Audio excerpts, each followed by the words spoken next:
ಸೇನಾ ಕಾರ್ಯಾಚರಣೆಗೆ ದೇಶದ ಸಲಾಂ. ರಾಜಕಾರಣಿಗಳಿಗೆ ಬರೀ ರಾಜಕೀಯ ಲೆಕ್ಕಾಚಾರ, ಯೋಧರ ಸಾವಲ್ಲೂ ಪಾಲಿಟಿಕ್ಸ್.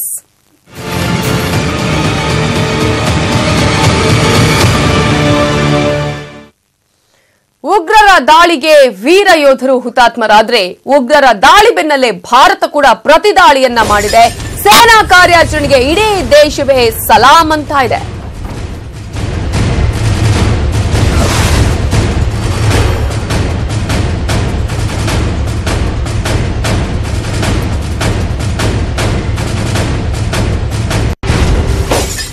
ಉಗ್ರರ ದಾಳಿಗೆ ವೀರ ಯೋಧರು ಈಗಾಗಲೇ ಹುತಾತ್ಮರಾದ್ರೆ, ಸಿಆರ್ಪಿಎಫ್ ಪೊಲೀಸರು ಈಗಾಗಲೇ ಹುತಾತ್ಮರಾದ್ರೆ, ಉಗ್ರರ ದಾಳಿಯ ಬೆನ್ನಲ್ಲೇ ಭಾರತ ಕೂಡ ಪ್ರತಿದಾಳಿಯನ್ನ ಮಾಡಿದೆ, ಏರ್ ಸ್ಟ್ರೈಕ್ ಅನ್ನ ಮಾಡಿದೆ. ಈ ಒಂದು ಸೇನಾ ಕಾರ್ಯಾಚರಣೆಗೆ ಇಡೀ ದೇಶವೇ ಸಲಾಂ ಅಂತ ಇದೆ. ಆದ್ರೆ ಇಲ್ಲಿ ಬಿಎಸ್ವೈಗೆ ಕಾಣಿಸಿದ್ದು ಮಾತ್ರ ರಾಜಕೀಯ ಲಾಭ. ವಾತಾವರಣ ಬಿಜೆಪಿ ಪರ ಇದೆ ಅಂತ ಹೇಳಿದ್ರು ಬಿಎಸ್ವೈ. ಇದರ ಪರಿಣಾಮ 22 ಸೀಟ್ಗಳನ್ನ ಗೆಲ್ತೀವಿ ಅನ್ನುವಂತ ಹೇಳಿಕೆಯನ್ನ ಮೊನ್ನೆ ಬಿಜೆಪಿ ರಾಜ್ಯಾಧ್ಯಕ್ಷ ಬಿಎಸ್ವೈ ಕೂಡ ನೀಡಿದ್ರು. ಬಿಎಸ್ವೈಗೆ ತಿರುಗೇಟು ಕೊಡುವ ಭರದಲ್ಲೂ ಕೂಡ ರಾಜಕೀಯವನ್ನ ನಾವು ಗಮನಿಸಬಹುದು. ಈ ಸಂದರ್ಭದಲ್ಲಿ ಕಾಂಗ್ರೆಸ್ನಿಂದಲೂ ಕೂಡ ಸೈನಿಕರ ಸಾವಿನ ರಾಜಕೀಯದ ಮೇಲಾಟ ನಡೀತಾ ಇದೆ. 44 ಯೋಧರ ಬಲಿ ಕೊಟ್ಟು 22 ಸೀಟ್ ಪಡಿತೀವಿ ಅಂತ ಒಂದ್ ಕಡೆ ಬಿಎಸ್ವೈ ಹೇಳಿದ್ರೆ, ಸೈನಿಕರ ಸಾವಲ್ಲೂ ಷಡ್ಯಂತ್ರ ಅಂತ ಹೇಳಿ ರಾಜಕೀಯವನ್ನ ಮಾಡಲಾಗ್ತಾ ಇದೆ. ಬಿಜೆಪಿಯ ಷಡ್ಯಂತ್ರ ಬಯಲಾಗುತ್ತೆ ಅಂತ ಹೇಳಿದ್ದಾರೆ ಪ್ರಿಯಾಂಕ್ ಖರ್ಗೆ. ಪುಲ್ವಾಮಾ ದಾಳಿಗೆ ಬಿಜೆಪಿ ಷಡ್ಯಂತ್ರದ ಲಿಂಕ್ ಯಾಕೆ ಅನ್ನುವಂತಹ ಪ್ರಶ್ನೆ. ರಾಜಕೀಯ ಬಳಕೆಗೆ ಈಗಾಗಲೇ ಮಲ್ಲಿಕಾರ್ಜುನ್ ಖರ್ಗೆ ಖಂಡನೆಯನ್ನ ಮಾಡಿದ್ರು. ಚುನಾವಣೆಯ ಹೊಸದಲ್ಲಿ ಈ ರೀತಿ ಮಾತನಾಡಬಾರದು ಅಂತ ಹೇಳಿದ್ರು. ಪ್ರಧಾನಿ ಮೋದಿ ಬಿಎಸ್ವೈ ವಿರುದ್ಧ ಕೂಡ ವಾಗ್ದಾಳಿಯನ್ನ ಮಾಡಿದ್ದಾರೆ.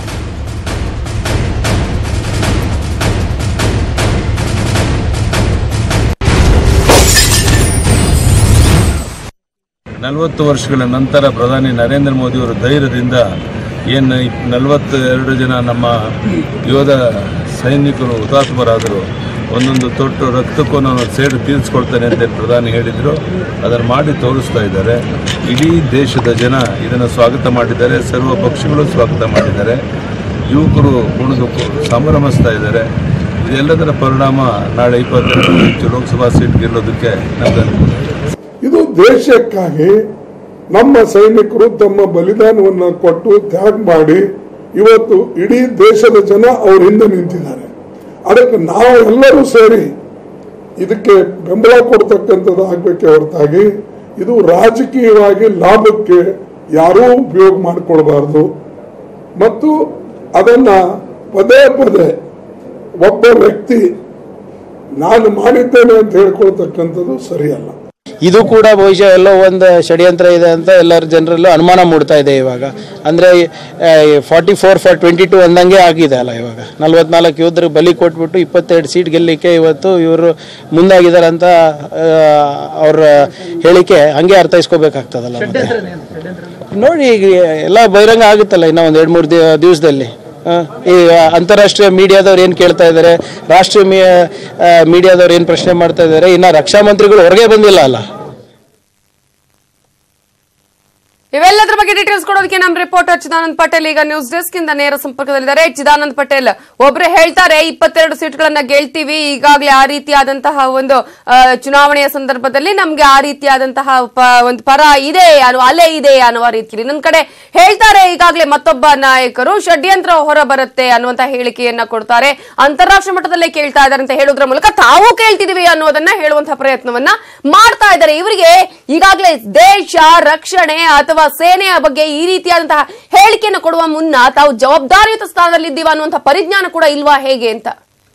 ನವಿತಾ ಜೈನ್, 42 ಯೋಧರು ಹುತಾತ್ಮರಾಗಿದ್ದಾರೆ. ಇಡೀ ದೇಶವೇ ಕಂಬನಿ ಮಿಡುತ್ತಿದೆ. ಆದರೆ ನಮ್ಮ ರಾಜ್ಯದಲ್ಲಿ ಪ್ರಮುಖ ರಾಜಕೀಯ ಪಕ್ಷಗಳ ಮುಖಂಡರು ಯೋಧರ ಚಿತೆಯಲ್ಲಿ ಚಳಿ ಕಾಯಿಸುವ ಕೆಲಸವನ್ನು ಮಾಡ್ತಿದ್ದಾರೆ. ನಾಚಿಕೆಗೇಡಿನ ಹೇಳಿಕೆಗಳನ್ನು ಕೊಡ್ತಿದ್ದಾರೆ. ಎಲ್ಲೊಂದು ಕಡೆ ರಾಜಕೀಯವನ್ನು ಇವರು ಮಾಡ್ತಿದ್ದಾರೆ. ಇಡೀ ಸಮಾಜವೇ ಸಾರ್ವಜನಿಕ ವಲಯದಲ್ಲಿ ನಾಚಿಕೆ ಪಡುವಂತ, ಏಸಿಗೆ ಪಡುವಂತ ಹೇಳಿಕೆಗಳನ್ನು ಕೊಡ್ತಿದ್ದಾರೆ. ಒಂದು ಕಡೆ ರಾಜ್ಯದ ಬಿಜೆಪಿ ಅಧ್ಯಕ್ಷರೇ ಈ ಒಂದು ಏರ್ ಸ್ಟ್ರೈಕ್ ನಿಂದ, ಪುಲ್ವಾಮಾ ದಾಳಿಯಿಂದ ನಮಗೆ 22 ಸೀಟ್ ಲೋಕಸಭೆಗೆ ಬರುತ್ತೆ ಅಂತ ಹೇಳ್ತಾರೆ. ಮತ್ತೊಂದು ಕಡೆ ಜವಾಬ್ದಾರಿಯುತವಾದಂತಹ ಸಚಿವ ಸ್ಥಾನದಲ್ಲಿರ್ತಕ್ಕಂಥ ಪ್ರಿಯಾಂಕ್ ಖರ್ಗೆ, ಸಚಿವ ಪ್ರಿಯಾಂಕ್ ಖರ್ಗೆ ಅವರು ಏನು ಏರ್ ಸ್ಟ್ರೈಕ್ ಅನ್ನ ಮತ್ತು ಪುಲ್ವಾಮಾ ದಾಳಿಯನ್ನ ಅದು ಕೂಡ ಒಂದು ಷಡ್ಯಂತ್ರ ಅನ್ನೋ ಮುಖಾಂತರ ಎಲ್ಲೋ ಒಂದ್ ಕಡೆ ಈ ದೇಶದಲ್ಲೇ ಇದ್ದುಕೊಂಡು ಎಲ್ಲೋ ಈ ಹುತಾತ್ಮ ಯೋಧರ ಪರವಾಗಿ ಕಂಬನಿಯನ್ನ ಮಿಡಿಯಬೇಕಾದಂತ ಸಚಿವ ಪ್ರಿಯಾಂಕ್ ಖರ್ಗೆ ಅವರು ಅಲ್ಲೂ ಕೂಡ ರಾಜಕೀಯ ಹುಡುಕುವ ಮುಖಾಂತರ ತಮ್ಮ ಇನ್ನೊಂದು ಮುಖವನ್ನ ತಮ್ಮ ಬಣ್ಣವನ್ನ ಅನಾವರಣ ಮಾಡಿದ್ದಾರೆ ಅಂತಲೇ ಹೇಳ್ಬೋದು. ನವಿತಾ ಜೈನ್, ಎಸ್, ಈಗಾಗಲೇ ನಾವು ಗಮನಿಸ್ತಾ ಇದ್ವಿ ಈ ರೀತಿಯಾದಂತಹ ತಾವೊಂದು ಹೇಳಿಕೆಯನ್ನು ಕೊಡೋದು, ಆಮೇಲೆ ತಾವಿಲ್ಲ ಆತರ ಹೇಳಿಲ್ಲ ಉಲ್ಟಾ ಆಗಿದೆ ಅನ್ನುವಂಥದ್ದನ್ನು ಹೇಳೋದು, ಮತ್ತೊಬ್ಬ ನಾಯಕರು ಅದಕ್ಕೆ ಪ್ರತಿಯಾಗಿ ಈ ರೀತಿಯಾಗಿ ಆಗಿದೆ ಅನ್ನುವಂಥದ್ದು ಹೇಳೋದು. ಅಂದ್ರೆ ಇವರಿಗೆ ಎಲ್ಲವೂ ಕೂಡ ಇವರಿಗೆ ತಮ್ಮ ಕೈಯಲ್ಲಿದೆ ಅನ್ನುವಂತಹ ರೀತಿಯಲ್ಲಿ ಮಾತನಾಡೋದು ಚಾಳಿ ಆಗ್ಬಿಟ್ಟಿದೆ ಅಂತ ಅನ್ಸುತ್ತೆ. ಹಾಗಾಗಿ ಇಂತಹ ಒಂದು ಹೇಳಿಕೆಗಳನ್ನು ಕೊಡುವ ಮುಂಚೆ ಯೋಚನೆ ಮಾಡೋದಿಲ್ವಾ, ಅಥವಾ ಇಂತಹ ವಿಚಾರದಲ್ಲೂ ಕೂಡ ಯೋಚನೆ ಮಾಡಿ ಮಾತನಾಡುವಂತಹ ಪರಿಸ್ಥಿತಿ ಇಲ್ವಾ ಹೇಗೆ ಅಂತ?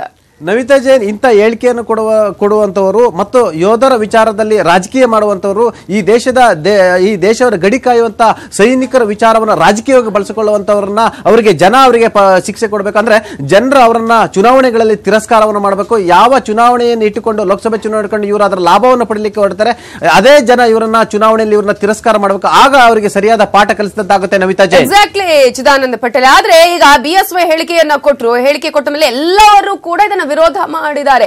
ಬಿಜೆಪಿ ಅವರು ಕೂಡ ವಿರೋಧ ಮಾಡಿ ರೀತಿಯ ಹೇಳಿಕೆ ಕೊಡಬಾರ್ದಿತ್ತು ಅನ್ನುವಂಥದ್ದು. ಆದ್ರೆ ಕಾಂಗ್ರೆಸ್ ಹೇಳಿಕೆಯನ್ನ ಕೊಟ್ಟು ವಿರೋಧ ಮಾಡಿ ಮತ್ತೆ ತಾನು ಕೂಡ ಅದೇ ರಾಜಕೀಯ ಮಾಡ್ತಾ ಇದೆಯಲ್ಲ ಇಲ್ಲಿ ಅಂತ. ಖಂಡಿತ ನವಿತಾ ಜೈನ್, ಈಗಾಗಲೇ ಗುಲ್ಬರ್ಗ ಲೋಕಸಭೆ ವಿಚಾರದಲ್ಲಿ ಎಲ್ಲ ಒಂದ್ ಕಡೆ ಮಲ್ಲಿಕಾರ್ಜುನ್ ಖರ್ಗೆ ಅವರು ಏನು ಸೋಲಿಲ್ಲದ ಸರ್ದಾರ ಖರ್ಗೆ ಅವರು 12ನೇ ಬಾರಿಗೆ ಈಗ ಚುನಾವಣೆಗೆ ನಿಂತಿದ್ದಾರೆ. ಇದು ಅವರ ರಾಜಕೀಯ ಜೀವನದ ಕಟಕಡೆಯ ಲೋಕಸಭೆ ಚುನಾವಣೆ ಆಗಿರೋದು. ಒಂದ್ ಕಡೆ ಅಲ್ಲಿರ್ತಕ್ಕಂಥ ಅವರ ವಿಪಕ್ಷಗಳು ಏನು ಈಗಾಗಲೇ ಸ್ಟ್ರಾಂಗ್ ಆಗಿರುವಂತದ್ದು. ಹಾಗಾಗಿ ಹತಾಶರಾಗಿರ್ತಕ್ಕಂಥ ಮಲ್ಲಿಕಾರ್ಜುನ್ ಖರ್ಗೆ ಮತ್ತು ಅವರ ಪುತ್ರ ಸಚಿವ ಪ್ರಿಯಾಂಕ್ ಖರ್ಗೆ ಅವರು ಇದೀಗ ಪುಲ್ವಾಮಾ ದಾಳಿಯನ್ನು ಕೂಡ ರಾಜಕೀಕರಣಗೊಳಿಸುವ ಮುಖಾಂತರ ಅದರಲ್ಲೂ ಕೂಡ ಲಾಭವನ್ನು ಹುಡುಕಲು ಹೊರಟಿರುವಂತದ್ದು. ಯಾಕಂತ ಹೇಳಿದ್ರೆ ಗುಲ್ಬರ್ಗದಲ್ಲಿ ಅತಿ ಹೆಚ್ಚು ಏನು ಮುಸ್ಲಿಂ ಮತಗಳಿರ್ತಕ್ಕಂಥದ್ದು. ಆ ಮುಖಾಂತರ ಈ ಹೇಳಿಕೆಯನ್ನು ಕೊಡೋದ್ರಿಂದ ಮುಸ್ಲಿಂ ಬಾಂಧವರನ್ನ ಓಲೈಸಿಕೊಳ್ಬಹುದೆಂಬ ಅಂತ ಒಂದು ಏನು ಈ ಪರಿಜ್ಞಾನ ಇಟ್ಕೊಂಡು ಈ ಹೇಳಿಕೆಯನ್ನು ಕೊಟ್ಟಿದ್ದಾರೆ ಎಂಬ ಮಾತು ಕೂಡ ಕೇಳಿ ಬರ್ತಿರುವಂತದ್ದು.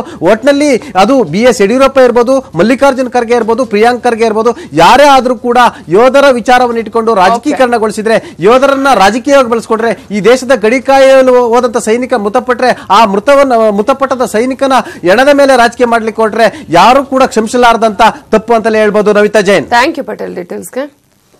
ತಮ್ಮ ನಾಯಕರನ್ನ ಬಿಜೆಪಿ ಮತ್ತು ಕಾಂಗ್ರೆಸ್ ಮುಖಂಡರು ಯಾವ್ಯಾವ ರೀತಿಯಾಗಿ ಸಮರ್ಥನೆ ಮಾಡ್ಕೊಂಡಿದ್ದಾರೆ ಅಂತ ನಾವು ತೋರಿಸ್ತೀವಿ, ನೋಡ್ಕೊಂಡ್ ಬನ್ನಿ. ಈಗ ನೋಡಿ, ಈಗ ನವಜೋತ್ ಸಿದ್ದು ಬಗ್ಗೆ ಮಾತಾಡಿದ್ರೆ ಅದ್ರ ಬಗ್ಗೆ ಹೇಳ್ತಾರೆ.